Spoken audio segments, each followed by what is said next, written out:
want you to know? When you look at that book, what do I want you to know out of it? What do you think? How generally accepted accounting principles are actually put into place. That might be useful. Yeah, I can envision questions that would actually do that. Let's see here.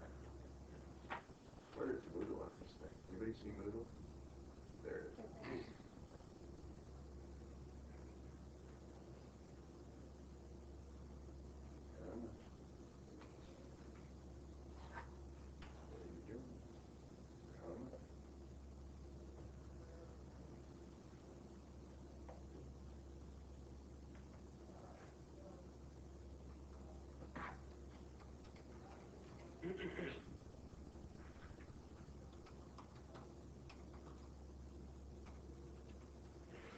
You guys been up to Moodle yet? My user ID, domain user? You have to put an app on it. Oh, for God's sake. Yeah. They'll have to do that on my computer because they know where I'm at now.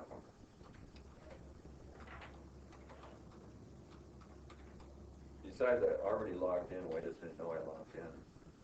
Yeah, you can learn Russian also. No, it's stupid. Don't ever ask me. Whatever that was. Okay. You guys been out here and looked at this stuff yet? Yes. You know what? I got an evaluation last semester that said, why don't you give me practice quizzes like you did in principles? The answer to that is because it's not principles, for God's sakes. Write your own practice quizzes. You got CPA exam review problems, right? CPA exam problems. If you order those CPA review manuals, you've got tons of problems with back of each chapter. Are you kidding me? You need practice exams. You need to know everything about everything, right? Did you know the homework solutions are out there? Mm-hmm. You're going to want this cash to accrual and cash flow problems, by the way, later. So you know that's there. PowerPoint, all kinds of videos. You can listen to me to your heart's content. Look at all that nonsense. Oh, I did put the 101 test. For those of you who haven't had 101 for a while, these would be really handy. Right? They're the ones I gave you, the tests. Other examples of tests in 101. Okay? Yeah. I gave you quizzes. So I did give you some sample stuff. That'll be good for chapter 3. Do they have answers on there also? Of course not. You don't need answers. Work it, and somebody else can work it. You can compare your answers. If you don't get the same thing, you can ask me. Or you can ask me if you're not sure. Whatever. But it'll give you some guidance. I don't have the answers electronically, so they're not out there. All right, so let's take a look at what's in these things.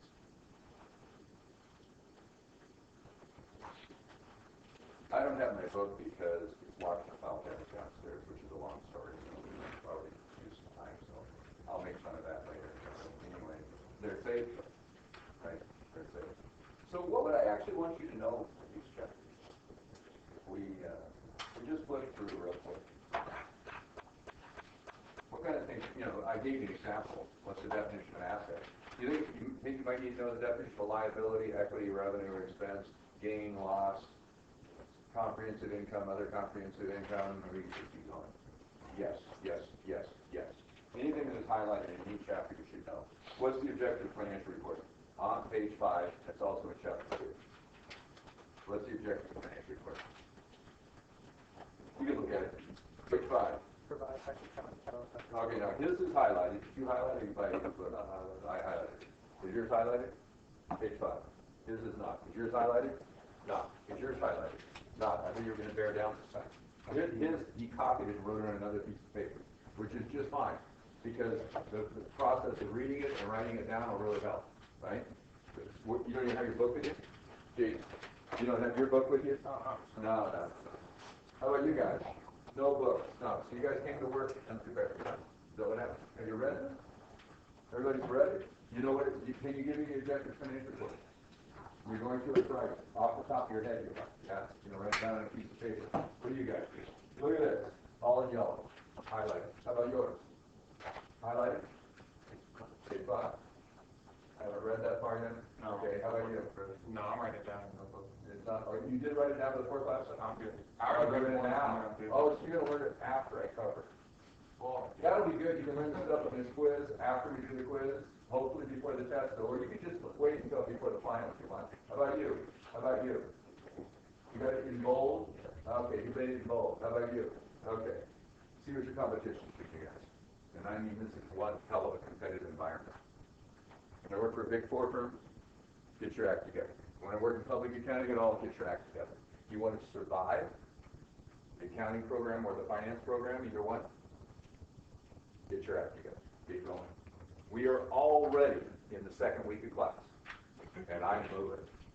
I'm going to expect you to know. You won't believe what I expect you to know. You should be able to write down anything that's in bold here for me.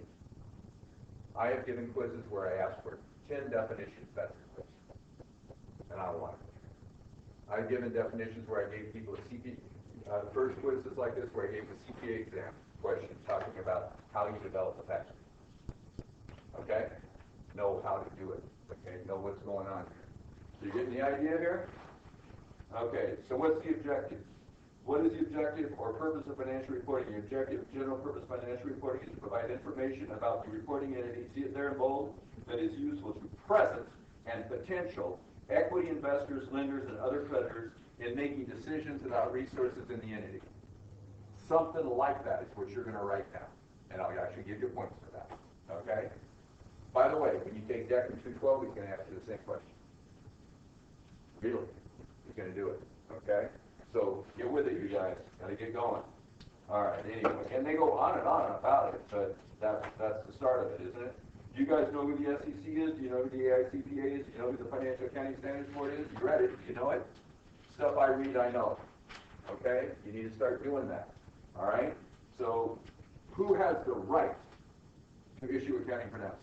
By law, the right. The SEC. Who typically does it? Fed. Why?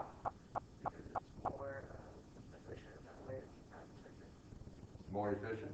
That's true, it's more efficient. Are you suggesting to me that government's not efficient? You want to tell that to the director of the SEC? You're a CPA? I suggest not. It's not the efficiency. Who has the money? Who's well funded? FASB's well funded. Why?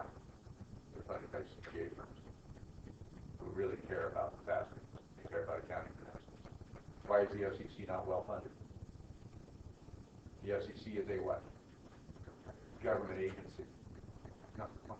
How much funding do they get? How much does Congress want to give the FCC? Especially a Republican Congress now. They really don't want business regulated. What's the FCC supposed to do? Regulate business. What do? They don't fund it. They'll do less. There's all kinds of speeches made about, keeping people from stealing from people and stuff, which is a lot of the function of the SEC. But the SEC is woefully underfunded. They don't have anywhere near enough people. There's something like 1,000 more companies than there are employees at the SEC. Yeah, come on. What a joke. Okay? So, and that's fine. It's okay. We like doing it ourselves, right? So it's the FASB. And now, by the way, is the FASB just the profession? No. The FASB is a quasi-public, right? Quasi-private organization, basically. Extremely well-funded. Lots of people that are involved in the FASB, of course, are accountants, CPAs, because they have the expertise, the knowledge. But everybody on the FASB is not, right? By design. Okay? You should be able to answer a question about that. And they lay it all out in here for you. Okay? And then the AICPA, what's that? Yeah, what is it? It's the group that we all belong to, right? CPAs do. And the firms do.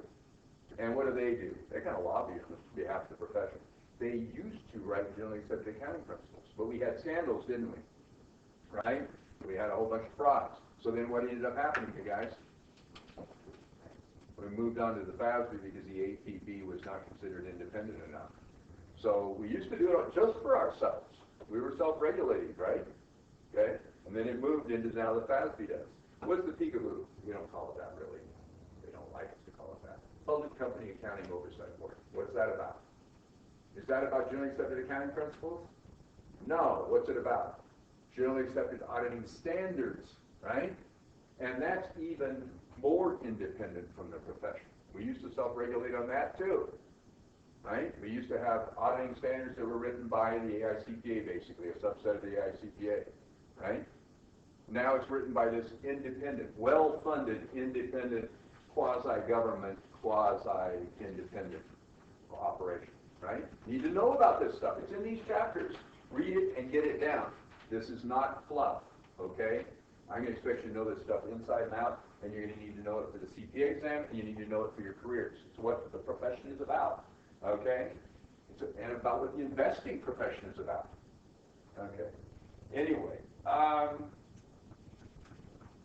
know you can read. So, this historical development, Committee on Accounting Procedures before the Accounting Principles Board, right? These were subsets of the AICPA, right? So CAP did what? When did Committee of Accounting Procedure, I'm on page 9 now. When did they exist? What period? Okay, 39 to 59? Okay, what happened just prior to in the early 1930s? The Great Depression, stock market collapse, right? Okay, when was the SEC formed? Well, that's when the crash was. When was the SEC? Oh, no, 1934. When was the SEC formed? 1934. Two different acts of the SEC. 1933 and 1934. 33 and 34. Okay, the 33 Act regulated what? It created the SEC and regulated what? Securities Exchange Commission. You guys need to know this stuff, and I mean really know it. I don't mean sort of half-assed, okay? I really don't want to hire anybody that sort of understands. I want to hire people who know what they're doing and make things happen. And when you don't know something, which is going to be mostly you don't, right? You know how to find out quickly, and you know how to use that knowledge. That's what everybody wants. We want things that are happening, right? We're going to bill you out at $100 an hour. Give me a break. You better get something done. Okay? And then we're going to give you 50. Got the idea? How this is going to work? Okay? Actually, we'll probably bill you out at 100 and give you 30. Okay, but yeah. All right. So the big firms, that's what they'll do. The small firms are the reverse. They'll pay you a bigger chunk. But your billing is less too. And you have more responsibility earlier on. Okay, so the 33 Act was to establish the SEC and to do what? Initial public offerings. You ever hear of that? Right? Initial offering of the security. Right? Okay, people really need to be protected. You can go to jail for violating that law as an accountant. Okay? Right? For not doing your job. Literally go to jail, not just pay fines. What's the 34 Act? People realize really fast what? We need continuing reporting, not just that before they issued the stock in the first place. So that gave us annual reports, which are called what? 10Q or K? K. K is annual, 10Q, quarterly. You guys don't know anything, do you? I got a whole group of people sitting here who want to be CPAs, right? Want to be professionals. Man, you're not doing anything. Not really. Come on. I was nice in principles, wasn't I? Yeah, you didn't know it, but I was. You guys are trying to join my profession. Let's go. All right? Let's go. And by the time you hit me in 313 again, it's not going to feel like this. You are going to come in and you're going to have it wired, and I'm not even kidding you. People do. It just gets scary. Some of you, by the end of this semester, are going to be scary people. Like, holy shit. You know, calm down. Slow down. And then I'm going to be telling the firm stuff. Because I don't really want to slow down too much. I want you to take, a day once in a while and watch football. One.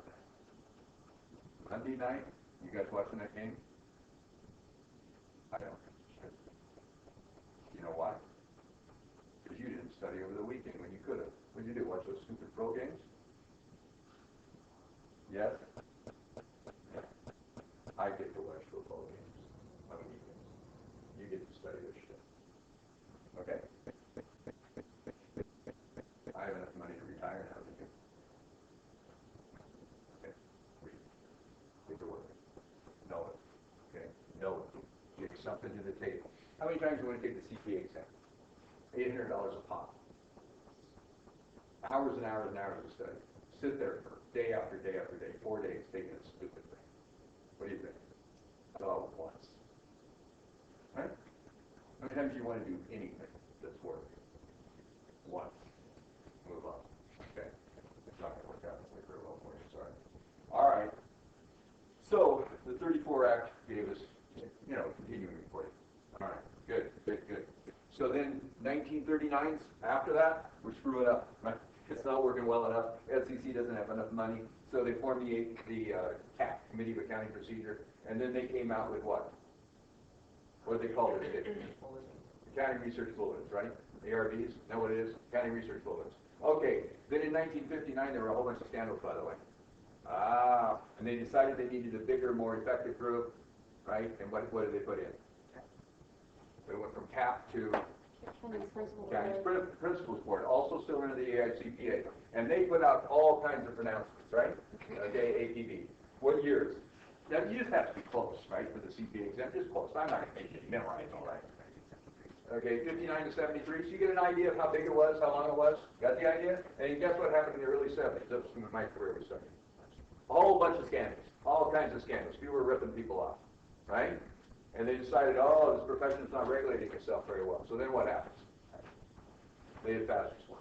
And the FASB has turned out an amazing number. Look at the back page of your book. It tells you how many there are. It's just unbelievable. Back and front are both on the cover itself. Well, it used to. Doesn't it do it anymore? Why don't you? Well, they're listed somewhere. I apologize. They're not. They took it away. That's really silly. Anyway, you can look up the number. It's hundreds. Oh, wow. Got 100. Fast. Okay. All right. You don't have to know the number. All right, so what's the deal with the FASB? Started in when? 73, 74, and how long has it been in effect? Up to now. Yeah. Okay. So, CPA exam type questions and my type of questions that I might ask you. Take a look on page 11. Anything inside one of those blue boxes? There's a fair game thing. What's the Financial Accounting Foundation? What's the Standards Board? How many people are on the Standards Board? What do they do? Right? And then what's the Advisory Council? So that'd be just a general type thing. So take a look at the top of page 12. Okay, so you need a PowerPoint. That's all. That's a pretty picture of your book. Okay, anyway, take too long. Get that thing up. Look at that. This is, by the way, that PowerPoint is all this stuff, right? You take the PowerPoint, read the chapter, then take the PowerPoint and look at it, and you can say, do I know all this? Do I know all this? Do I know all this? That's it. Okay? By the way, these two are theory. There's no number crunching. We get into chapter 3, we're back into number crunching for those who love number crunching. And then 4 and 5 are going to be kind of a mix. And then after that, it's all number crunching.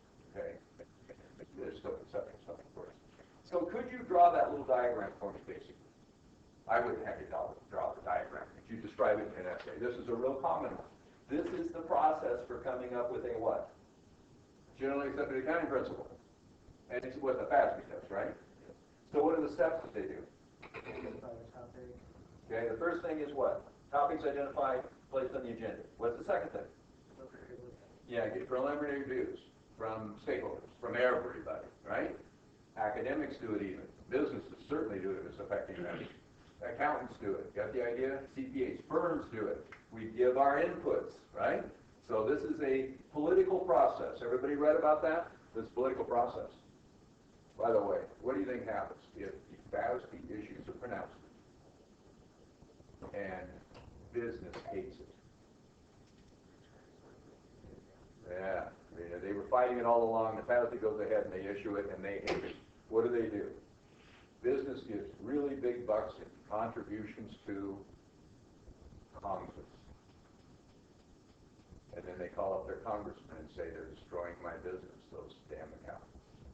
You have to stop them. And what does the congressman do? He doesn't understand GAAP anyway, but does understand that this is a constituent who generates a lot of economic activity, lots of jobs, and besides that, they give me lots of contributions, and I could care less about this accounting community. What do? They call up the SEC, and they say, guess what? The chair of the SEC, one of them lobby. But he just lobby against it. I mean, say, wait a minute, the FASB went crazy. We got to get rid of this. They're going to destroy the economy. And then what does the SEC do? Yeah, they talk to the FASB about, gee, are you sure, you know, and what can we do to be different than this, you know? What if the SEC finally decides that the FASB is overstepped and that they don't want to have that accounting pronouncement? They write their own, which supersedes the FASB, and the FASB no longer exists. Got it? Who has the power? Congress does, which therefore the SEC does. The SEC is funded, okay, by Congress, right? Tax dollars. Okay, they're supposed to be protecting the people. Okay, the funding comes from Congress. Who nominates the chair of the SEC? Who nominates the person who's going to be chair of the SEC? The president. Got it? It's a government agency. Okay, real important one, huge one. Okay, so the chair of the SEC is nominated by the president, the administration. Who has to ratify that? Congress. What's going on right now? With Obama and a Republican Congress. What's going on right now? Obama cannot get any of his appointees confirmed. Certainly none will get it confirmed in the next year, probably. No judges are even getting confirmed, much less SEC people. Come on, right? So we shut down.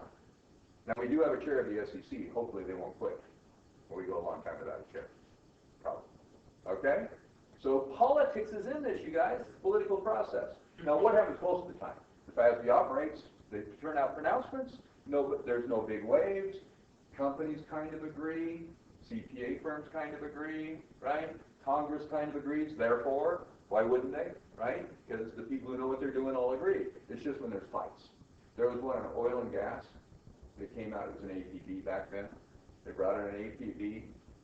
The oil and gas industry went crazy because they didn't like the way the accounting was going to be done, and the SEC rescinded it by issuing an accounting series release. Got the idea? Okay, so this is political. It's no big deal. It's just what it is. Don't get the idea. Do not tell me you're on the CPA exam. Don't say the FASB writes GAAP. They do, but with the SEC's encouragement, permission. And again, why does the FASB do it? They got the money. They're staff, right? Okay, and obviously the expertise. But the SEC has expertise. They just don't have enough people to do all this. Okay? No way. Why do we have the CPAs doing the audits instead of the SEC doing the audits? Same reason. Yeah, same reason. So we keep it private. Plus, in our society, we like to have things done by the private sector instead of the public sector to the extent possible, right? We believe in competition. Sure. Okay. All right. So anyway, what happens then after in the preliminary reviews? There's a public hearing. Then that goes into an exposure draft. Everybody reads the exposure draft, right? One last comment.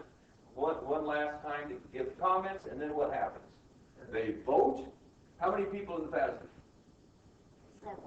It's got to be an odd number. It's got to be passed by 4. 4 human beings decide it's GAAP. It is. That's it. It's just like the Supreme Court or something, right? And the vote is what it is.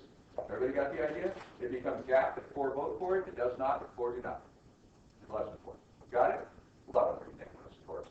Okay. Anyway, then it's issued. Could you give me that in an essay? Of course you could. By the way, am I going to get through everything today? No. There's no way. It is not going to happen. Okay? So you guys are on your own. I love it when I get evaluations, which I always do. Did he doesn't ever teach us anything we had to learn it all on our own? Yes, I'm turning you into a professional. You guys really want to meet 40 hours a week so I can teach you this shit? For a semester. We could do it that way, and I could spoon feed you, like I did in principles, right? Although, in there, I did the same evaluation.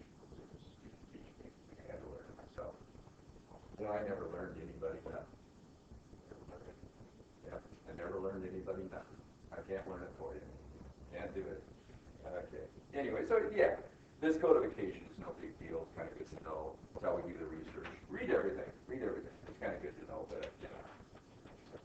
And then, who all the players are, know all that, about all of that. Oh, this expectation gap is big, huh? What's the expectations gap? I'm just looking through pages there. Sort of halfway upside down. 17, expectation gap. What do you think? You could have highlighted everything for me. You did highlight a lot. Expectations gap, what do you think? Expectations of who? The public, the investors, the lending community, the CPAs on the other side of this issue, right? The SEC. What's expectations gap? People, when they read financial statements, think that we told them the absolute abject truth. Do you think GE knows how much cash they have, really? Maybe that's not a good example. Walmart. I like Walmart because, well, the cash registers. Walmart knows how much cash they have, to the penny, right? Worldwide. Give me a break. They do not. It's an estimate. Even that's an estimate. Do you think people know how much of the receivables they really have in the first place? Much less the real important thing, how much they're going to collect. You know, accounts receivable less allowance for doubtful accounts, net realizable receivables. We guess. It's an educated guess how much we're going to collect. You think anybody knows what their warranty liability really is? Ford has a huge warranty liability. You think that's accurate to the penny? Well, people believe that these financial statements are perfect. It's really how much they earn. It's really what their cash flows were. It's really all their assets, liabilities, and equity. You got the drift on this thing? People think that's true, and then when there's something wrong, they think, oh my gosh, you cheated, you lied to me. We did not. We got the best estimate we could. But then here's the deal when you start auditing. What if they're lying? You even tell they're lying because there's so many estimates? It's really tough. Really tough. So it's the profession. You guys are using your judgment, right? Professional skepticism, your integrity, right? Okay? When you're out there and you're working, you think there'll ever be a time when your boss wants you to make net income higher if you're working in a company. You're the controller. You're the financial vice president. You think there'll ever be a time when the president of the company says, I know we made more money than that, go find it. First month I was those were mushroom farms. 23 years old maybe. President of the company said, Keith, I know we made more than that. Those statements are wrong. I said, well, where? He said, I don't know. They're just wrong. You know, net income's wrong. It's too low. Go find it. What? So I went and found revenues that weren't recorded, and that made income higher. I found some expenses that were too high, that were over-recorded, and that made net income higher. And I kept on looking, and I found revenues that were overstated, and that made net income less. I found expenses that hadn't been recorded. That made expenses higher, made net income less. Guess where I ended up? Right where I started. He went to search. He says, well, only record the ones that make net income better. And what did I say? I'm not your boy. He says, what? I said, no, quit. Or I'll do that. I am not going to lie on anybody's behalf, ever. I like to find. But I'm not going to tell somebody you got an A in this class if you got a B. So you can get a better job. I'm going to do it. My integrity is important, right? Just like you guys aren't going to take 3 hours and 1 minute of exam right now. Your integrity is too important. Oh no, I could get it done. In 10 more minutes I could get it done. Put it away. Stop. If you can't, please leave. Because when you're working, you're going to manage your money. Right? We care about our money. What happens if you lie to someone? Here's the argument for your boss. Not only do I have too much integrity to misstate those financial statements on your behalf, so you get a bigger bonus, and I get a bigger bonus. I have too much integrity, right? How can you do it, right? By the way, it's not just we get a bigger bonus. We might be going bankrupt and everybody's going to lose their job that works here. I'm not going to lie to them either, right? I'd always imagine that my grandma is 100% shareholder and she's not going to eat if I lie. What do you think? You going to lie? I drift on this thing? You just lay it out there. Okay? But here's the other argument besides our integrity, right? What happens if you give me $100,000 of your money, and then I lie to you about what I did with it? How much more are you going to give me? In fact, what do you want? You want your money back now. This is stock, guys. You invest in stock. What happens if you find out they're lying to you in their financial statements? You sell it, bottom falls out on the price. You want to drive your company into bankruptcy fast? Lie in your financial statements. So should we ever lie to the bank? Small thing. Should we lie to a bank about how we're doing? Make it look better than it really is. Don't go there, because if they find out, what's going to happen? We're done. We don't do business with those people anymore. You lie to me, we're done. I had a group in an auditing class here at Bellin. This was after we had it hooked up with the MBA, so I'd been here for a few years. Anyway, I gave take-home exams in the auditing class, and these guys were in the MBA and weekend, the weekend version of the MBA, and there were a number of us sitting in the back row. And there were students who had had me earlier for auditing, and there was this group, a handful of them that were taking exams. And one of the students who was one who took it earlier and had some integrity, of course, they had their internship with a Big Four, called me up and he says, Keith, how many people do take-home tests where they work together? What? I said, what do you mean? He says, well, I might be wrong. This is the strangest thing. I'm sitting there, and it's the second time it happened. They're in class exchanging answers to questions on one of your exams. What the hell's going on? I'm not kidding. It's really sad. Well, first what we did was we threw away all the scores for everybody. I offered that people who were cheating could drop the class and go away. Last class was kind of curriculum, nobody volunteered. Well, they were thieves. Why would they volunteer at that point, right? You're a thief. Stealing other people's points, right? Stealing other people's jobs, other people's income. So nobody wanted to leave, so then we voted. More people were not cheating than those cheating.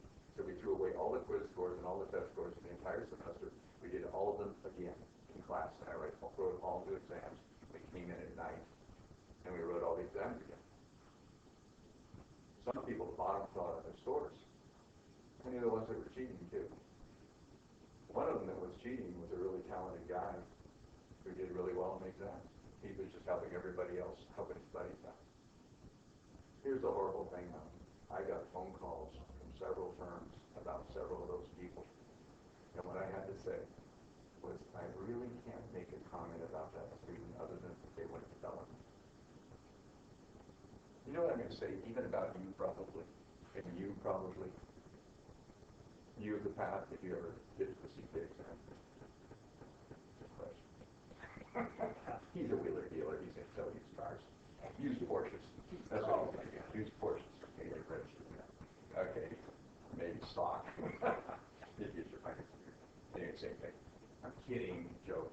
Anyway, even you guys, they're going to be God's gift. I'm going to say everything positive, everything wonderful. Even though, they got C minuses, but they're really great guys. Whatever I can say. Okay. Well, what if somebody says about you, I really can't comment on that person. What's the message? Don't hire, don't hire, don't hire. And you hear a pause on the other end of the line. These are Big Four firms. And they say, thank you so much. Thank you so much. And they get a job. Did I blackball them? Nope. I just didn't make a comment. Don't go there, you guys. Don't do that in your career ever. If you're with me on this, don't go there in your career ever. Don't be the person you're the pariah, right? Nobody wants anything to do with you. From here on out, don't go there. So if you're working for a company and your boss has you fudge the financial statements a little bit, and then you end up in court, what happened to your career? It's done. You are done. You are now in another category. You're with the people who steal, right? So don't go there. Anyway, so are they talking about this in here? Yes. That's what this stuff is about. He keeps turning this thing. I can't see it. Okay, so the expectations gap. You guys got it? Okay, big difference in perceptions of what they think we're doing and what we think we're doing. They think when we audit the financial statements, so we stood at McDonald's next to every single kid and every single McDonald's and watched what they did. I don't know how we could have done that, but it's sort of what they think, right? What did we do? We tested 25 transactions.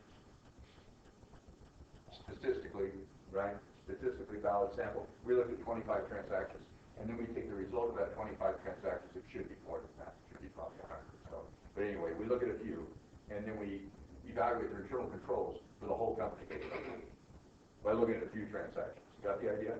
Okay. So, can you guys pull what's important out of these chapters? Ethics is everything. Talked about that. You got done with the first chapter. Let's do that because it's way more in the second chapter. Do we need to know all the gap document names? The what? All the gap document names? Oh, yeah, in chapter 2 they're going to beat it to death. So Okay. Pretty much yes. Okay. Pretty much yes. Know what they are, right? By the way, the questions will always, they'll give you the terms pretty much, right? So these are the terms, and you'll have to match up the terms, sort of multiple choice, match up the correct term with the right definition. That'll be more common. I wouldn't ask you for a definition of every single one of those. She's on page, what page is that? 13. On page 13 at the bottom. I wouldn't ask for a definition of each of those things. Okay? But you do need to understand the gap hierarchy. Okay. Developing the conceptual framework. Now, what's the deal with this conceptual framework? This is pretty funny. On page 43, this conceptual framework is almost laughable. Here's what we did. Thank you so much. Appreciate it. Thank you. I feel important now. I have a key. Oh, okay. So anyway, of course, it's the same brand.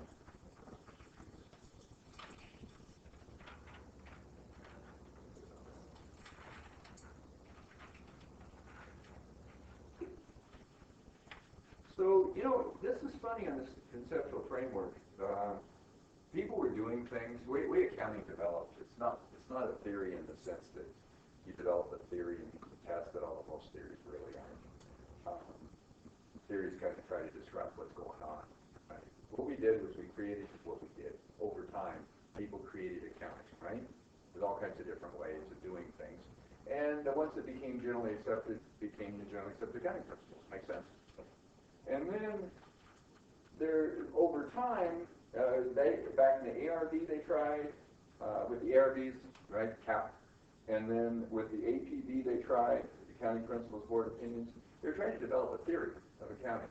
Well, this is a really strong effort that was made far more recently, since the FASB's been around, of coming up with a conceptual framework for accounting. So that when you write generally accepted accounting principles, you follow the conceptual framework. But what's really cool about this, so here you're already doing it, and now you're trying to write a theory to explain what you're doing, right? To predict what you're going to do next, or base writing new ones on. What's funny about it is most of these are superseded. You see that? Number 1 is superseded by number 8. Number 2 is superseded by number 8. Number 3 is superseded by number 6. Number 4. Is that all right? 4 is still out there? Recognition measurement. 6 replaces 3. Okay, expands the scope, so 6 is still around. 7. Is that one still around? Yeah. And then 8. I get this too, right? Yeah. Okay, so it's a more recent one. So there aren't very many of these. So it's kind of like a second attempt, isn't it, really? So all I know is what they are and what they're about in general, and what a conceptual framework, the conceptual framework is, right? So not in a lot of detail, but this is what we're going to try to develop gap with. Does that make sense? Okay. So if you take a look at page 44, this pyramid is upside down. But it's the way it is in the conceptual framework, in the statement, right? So guess what? That's in every single textbook, right? That's the way it is. Okay? We're on page 44. Okay? Don't you wish you had your book, those of you who don't? Is this annoying or what? Oh, well. And I would put it up there, but it'd take too long to put it up, and besides, it's your own fault that you don't have your book, not mine. True. That's true. You came to a meeting with me, and you were working on the audit, and you didn't bring the materials that I had given you to the meeting, I'd ask you to go do something productive and leave us alone. How many times would I ask you to do that before I didn't have to run my jobs? No, I'll ask you once, and then I won't request not to have you anymore. But what if it happens twice? I request the doctors, which you want somebody else. Somebody who's a little more touchy-feely and doesn't give a damn about how much we get done. Doesn't care if their jobs come in on time, under budget. Doesn't care how much the firm makes, which is therefore how much the partners make. You give it to one of those guys. I don't want it. Okay? Don't go there. No more of this stuff. And by the way, I'm pissed at you guys because I told you that last time. And I told you that in principle. I told you to have your book with you. Didn't I? Yeah. Last time in here. But I say a lot of things, don't I? I say that one over and over and over and over. No more. No more. Okay, anyway. And I did tell you I own you, right? This is like going to the dentist. You pay the dentist to treat you really poorly, right? But it's for your own good. Maybe. I'm not sure of that. I don't know. All right, anyway, this thing's upside down. The objective, what's the objective? You'll be able to tell me, right? Okay. Qualitative characteristics, elements, you know what? Elements is that assets, one of them, huh? Right, oh yeah. And the objective, the qualitative characteristics, you need to know all about it. We'll be talking about them next time too. We're not really reviewing for a quiz next time, right? We're covering this material next time. And then you guys get a review on it for the quiz at your own. And you can see why we don't really need a review session for this, huh? What do you need to do? Pound through this, pound through it, pound through it, decide what you're going to memorize that. I'm trying to give you an idea what you need to memorize. Objective, elements, you ought to be able to write a really good essay about the qualitative characteristics. Look at this, I'm just looking at that one chart. If you knew everything on this chart, you'd have it made. And then up under that, so that's the second level, bridge between levels 1 and 2, between the why and the how. Implementation at the top, the third level.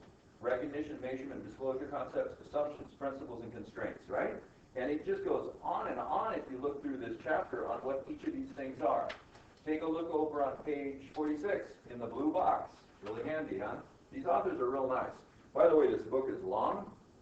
I didn't tell you you're going to use it for 2.5 classes, right? 211, 212, part of 313.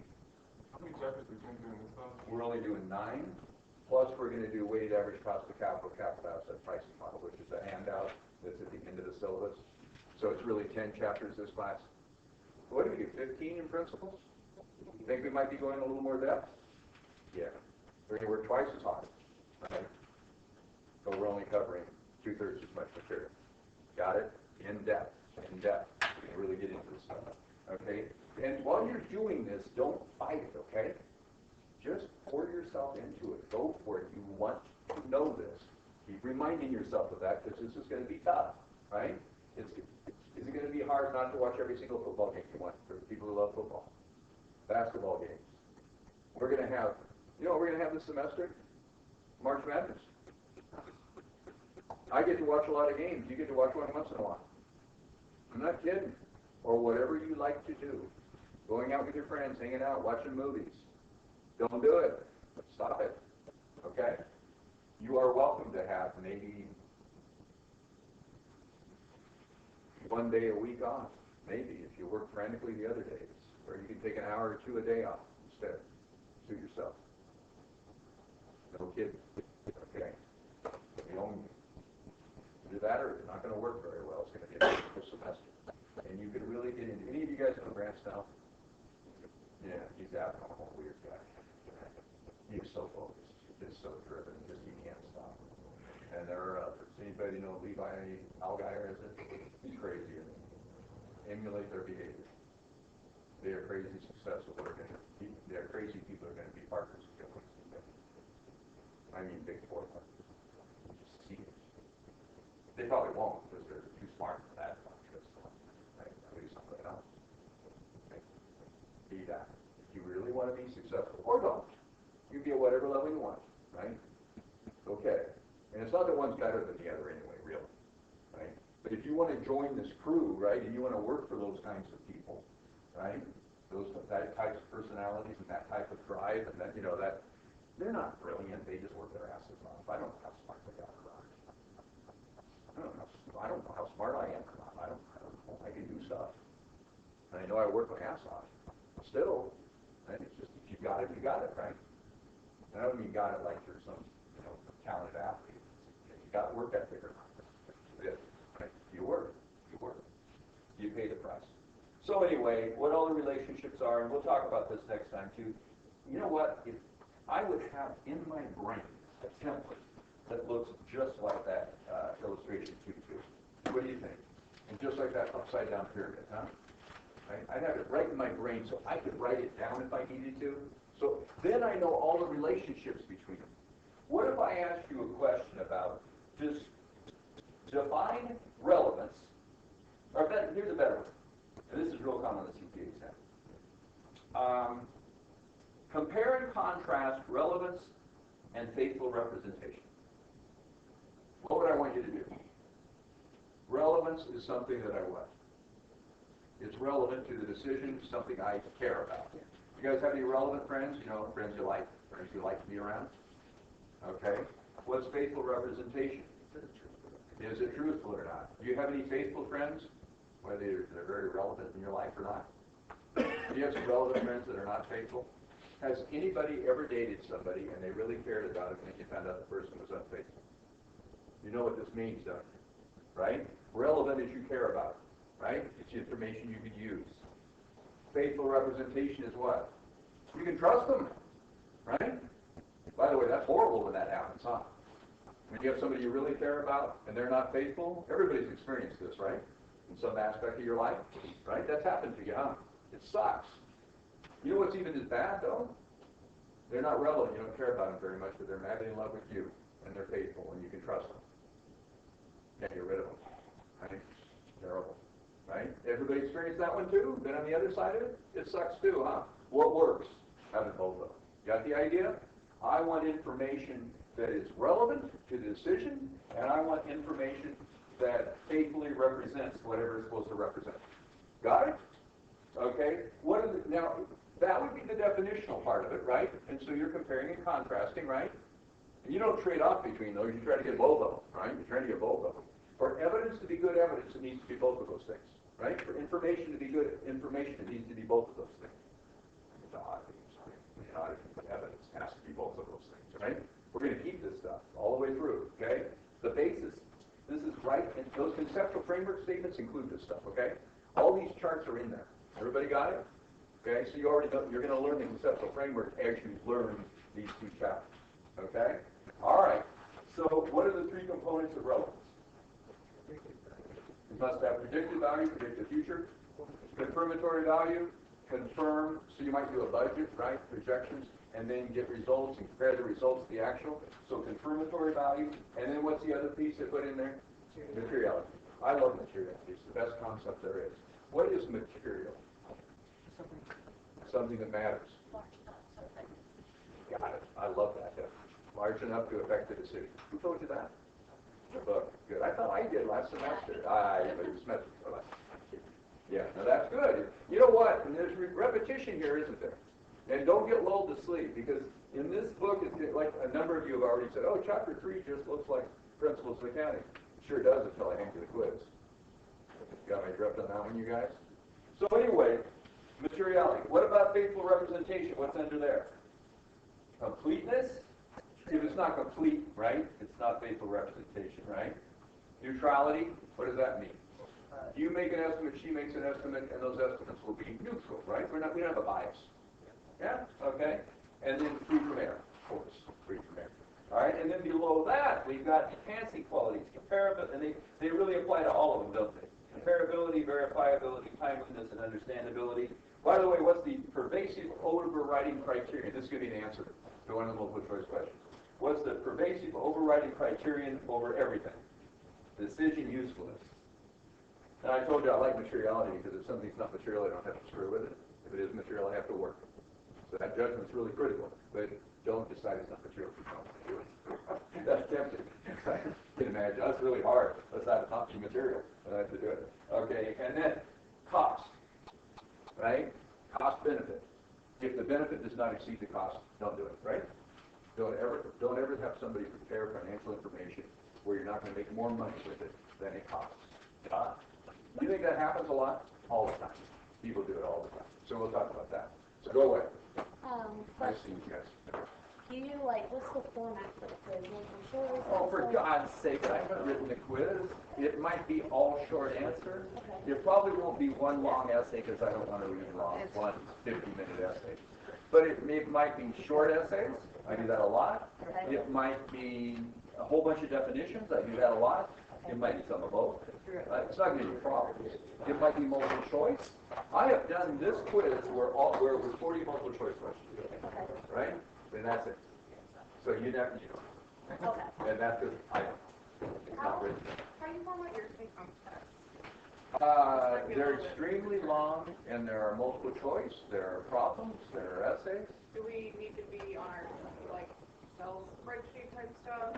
I would if I were you, because it's so much faster, and it's so much easier for me to grade. Okay. I'd love it if you do, but if you write it by hand, I still grade it. If you insist on being a dinosaur, I guess I could pretend. No, Right? I'm Yeah. not that. No, don't do that. And what once you do something on Excel, I do not want you to use the template you already wrote Right. to work a problem. That's not fair, right? Because it'll be too fast.